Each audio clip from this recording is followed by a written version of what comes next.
Theatre ದಯವಿಟ್ಟು ಎಲ್ಲ ಹೋಗಿ ಥಿಯೇಟರ್ ಸಿನಿಮಾ ನೋಡಿ.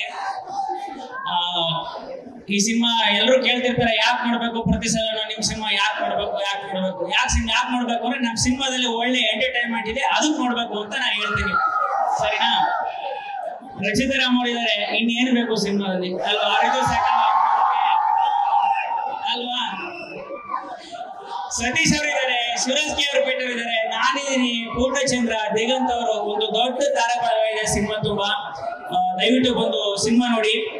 ಮತ್ತೆ ಇನ್ನು ಡಿ ಬಾಸ್ ಅವ್ರು ಬರ್ತಾ ಇದಾರೆ. ಈಗ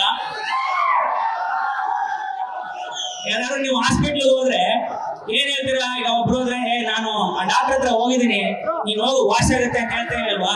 ಯಾರು ಒಳ್ಳೆ ಡಾಕ್ಟರ್ ಇದ್ರೆ ಆ ನಂಬಿಕೆ ಮೇಲೆ ನಾನ್ ಹೇಳ್ತೀನಿ, ಈ ಡಿ ಬಾಸ್ ಬಂದು ಟ್ರೇಲರ್ ಲಾಂಚ್ ಮಾಡ್ತಿದ್ದಾರೆ, ಈ ಸಿನಿಮಾ ಹಿಟ್ ಆಗುತ್ತೆ ಅಂತ. ಯಾಕಂದ್ರೆ ಹಳೆ ಪೇಷಂಟ್ ನಾನು ಮುಂಚೆ ನನ್ನ ಟೈರ್ ಪಲ್ಲೆ ಟ್ರೇಲರ್ ರಿಲೀಸ್ ಅವ್ರು ಮಾಡಿದ್ರು.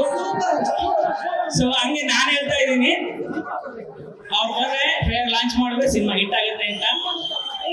ಮತ್ತೆ ಗೆಳೆಯ ಡಾಲಿ ಧನಂಜಯ ಬಂದಿದ್ದಾರೆ, ಅವ್ರು ಯಾವತ್ತೂ ಅಷ್ಟೇ ಫ್ರೆಂಡ್ಸ್ ಏನೇ ಮಾಡಿದ್ರು ಅದನ್ನ ಯಾವತ್ತು ಅಂದ್ರೆ ನಿಮ್ ಬೆನ್ನೆಲುಬಾಗಿ ನಾನು ಇದ್ದೇ ಇರ್ತೀನಿ, ನೀವ್ ಏನ್ ಮಾಡ್ತೀವ ಮಾಡು ಅಂತ. ಸೊ ಇವತ್ತು ಎಲ್ರಿಗೂ ಟೀಮ್ಗೂ ಮುಂಚೆನೆ ನೋಡಿ ಅವರೇ ಬಂದು ಕೂತಿದ್ದಾರೆ. ಇದು ಒಂದು ಸೂಚನೆ ಅಷ್ಟೇ. ಎಸ್,